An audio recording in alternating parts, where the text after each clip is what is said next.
सानाम खुना माड़ांगते नोआ सावता तरास यूट्यूब चैनल रे सानाम को आगे सांगुन दाराम तहन कना मारांग को दो इना सिबिल गौर जोहार और हुडिंग को दो दुलोर थुमिन चलावन कना मा तेहेño आरो ओना दामान कथा अगू कतेगिन सेटेरे कन ताबोना नोआ दो एआयाना मा एनखान बोन आंजम साई का मा मारांग दो साई मिट हाबिज आंजम काट बोना नित दो साई बार हाबिज खन बोन आंजम का मा मिट साई बार हालात जेखन उल्टा उन दो मानमिया ऐकौ और काउडी दो बांग स्वभाव और जपड़ाव दुलड़ गे कामी दोय एमा मिट साई पे आम जहाँ तीना रिके कते रहो ओका लेका दो होड़ा धारणा दो बाम पलटाव दाड़िया ताकुआ ओनाते आम दो आमते आमा जीवन नापायते बितेव में और खुशी रे तहन में मिट साई पुन ओका अक्तो दो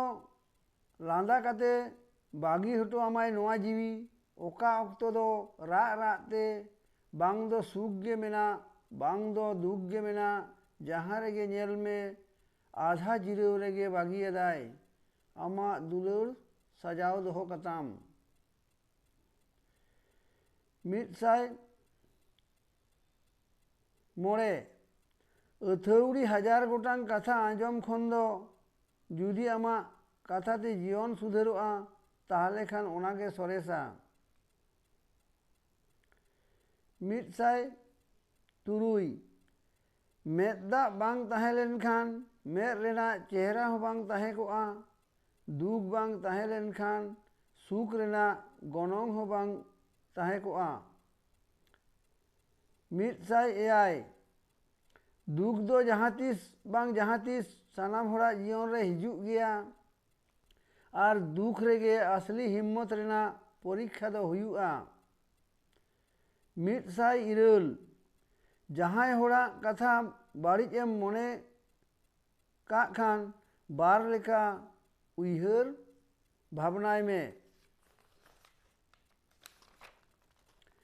जुदी उनी होड़े नापाया उनी होड़ा कथा हिड़िज में और जुदी उनी होड़ा कथा नापाया उनी होड़ हिड़िजेम मिट साई आरे अड़ी सांगीन नेल रिका लेकाते सोर रेना नेनेल तेना दो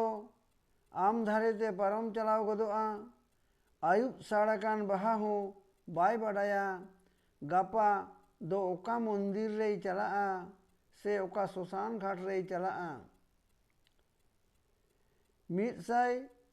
गेल ओका नापाय एम ऐकवा ओना दो उना तिखुड़ कते दो आलम नेला पालेन ओना दो बाड़िज गे उडुकोआ और ओका बाड़िज एम ऐकवा ओना दो भागे लेका तिखुड़ कते नेल में पालेन ओना दो नापायोक कान गे मिट साई गेल मिट दुनिया नौका दो कोया हो बानुआ जे जहाँ एटकेटोड़ा गे बानुआ मेनते जे ओना बांग सोल्हेआ मेनते बस जरूर मेना सही दिशते चेष्टा रेना गे मिट साई गेबार जीवन हो आमा आरसी लेका गे आम तीन रेम लांदाया उनी हो उन रेगे लांदायाय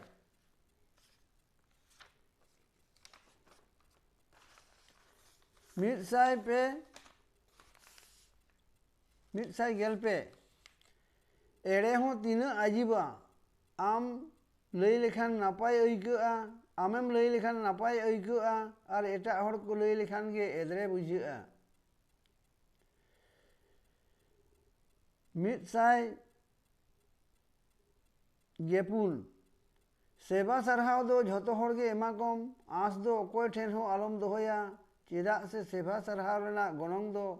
चांदो बोंगा गे एम दाड़िया आय इंसान दो बांग 110 आम 3 धावेम भिंदड़ोग कना उना दो मन दो बाय दोहोया मेनखान आम 3 धाव बेरेद कते आमा लक्ष्यरेम सेटेरोग कना उनागे मन दोय दोहोया मा एनखान बया तेहें दो 110 हाबिज गिन आंजमाबोन कना मा आरहो नोंकागे नोंकान दामान कथा आंजम लगित ते तांगी तड़ा रे ताहेन ताबन पे मा सानाम कोगे दोहराते सिविल जोहार आर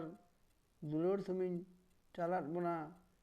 मा सानाम कोगे कुसी आर रस्के रे बन ताहे को मा।